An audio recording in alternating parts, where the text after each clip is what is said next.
Assalamualaikum. In today's video, we will be discussing about Hooke's law and its practical example.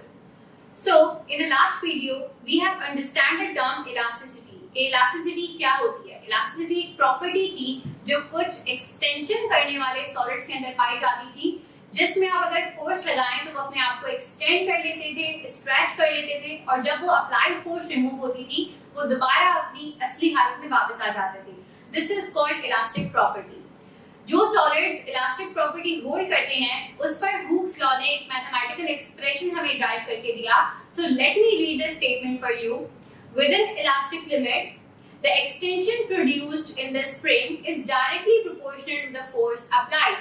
इस पूरे statement का पहला part कहता है विदिन इलास्टिक लिमिट. सबसे पहले हम इसको अंडरस्टैंड कर लेते हैं.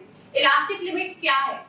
कुछ सॉलिड्स ऐसे हैं जो एक्सटेंड हो सकते हैं, जिनमें एक्सटेंशन प्रोड्यूस हो सकता है, लेकिन क्या उनमें एवर लास्टिंग एक्सटेंशन प्रोड्यूस हो सकता है? फॉर एग्जांपल, अगर आपके हाथ में एक रबर बैंड हो, आप उसको स्ट्रेच कर रहे हो, वो स्ट्रेच होता जा रहा है, लेकिन एक वक्त आएगा इट विल बी ब्रेक. आप उसको डिफॉर्म कर देंगे, वो टूट जाएगा. दैट मींस आपने उसकी इलास्टिक लिमिट को एक्सीड कर दिया. तो with in elastic limit Hooke's law उसी वक्त एप्लीकेबल होगी जब आप इलास्टिक लिमिट के अंदर रहते हुए ये काम करेंगे. ठीक है? तो अकॉर्डिंग टू हुक्स लॉ, अगर आप एक इलास्टिक लिमिट के अंदर किसी भी एक्सटेंशन करने वाले स्प्रिंग के ऊपर फोर्स लगाएंगे तो उसमें उतनी ही एक्सटेंशन प्रोड्यूस होगी जितनी ज्यादा फोर्स होगी. फॉर एग्जांपल, मेरे हाथ में अगेन एक रबर बैंड है, मैंने उसको थोड़ा सा फोर्स लगा के एक्सटेंड किया तो कम फोर्स थी, कम एक्सटेंशन था. मैं उसको ज्यादा फोर्स लगाऊंगी, उसमें ज्यादा एक्सटेंशन प्रोड्यूस होगा. लेकिन जब मैं उसकी लिमिट एक्सीड कर दूंगी, हुक्स लॉ एप्लीकेबल नहीं रहेगी. तो हुक्स लॉ हमें क्या बताता है? According to Hooke's law, force is directly proportional to its displacement. That means जितनी ज्यादा फोर्स अप्लाई करेंगे उतना ही ज्यादा उसके अंदर एक्सटेंशन प्रोड्यूस होगा, लेकिन आप उसकी इलास्टिक लिमिट से बाहर नहीं जा सकते.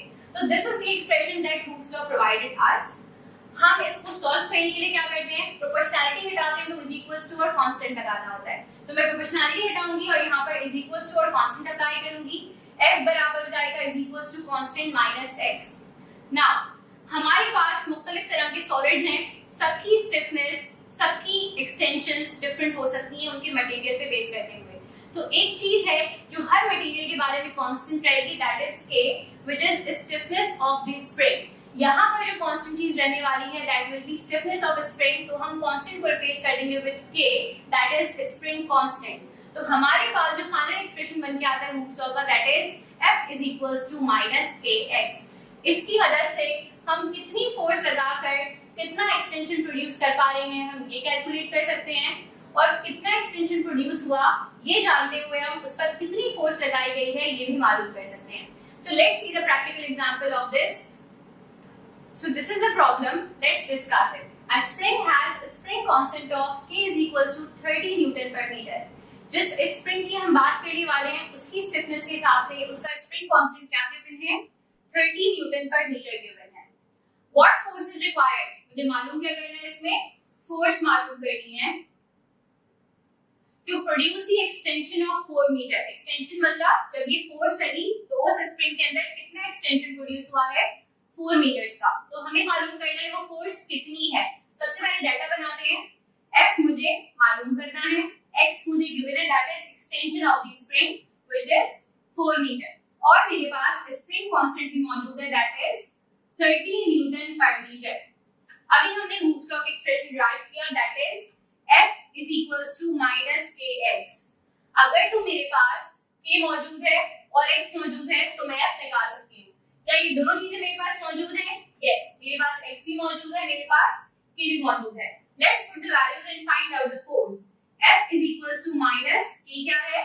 30 और x क्या है? 4. 30 multiplied by 4 gives you 120 Newton. तो जो फोर्स आपने अप्लाई की है इज 120 न्यूटन, जिसकी वजह से स्प्रिंग के अंदर कितना एक्सटेंशन प्रोड्यूस हुआ है? 4 मीटर्स का. This is how we perform the numericals of Hooke's law. In the very next example, we will be understanding the pressure on fluids. Till then, Allah Hafiz.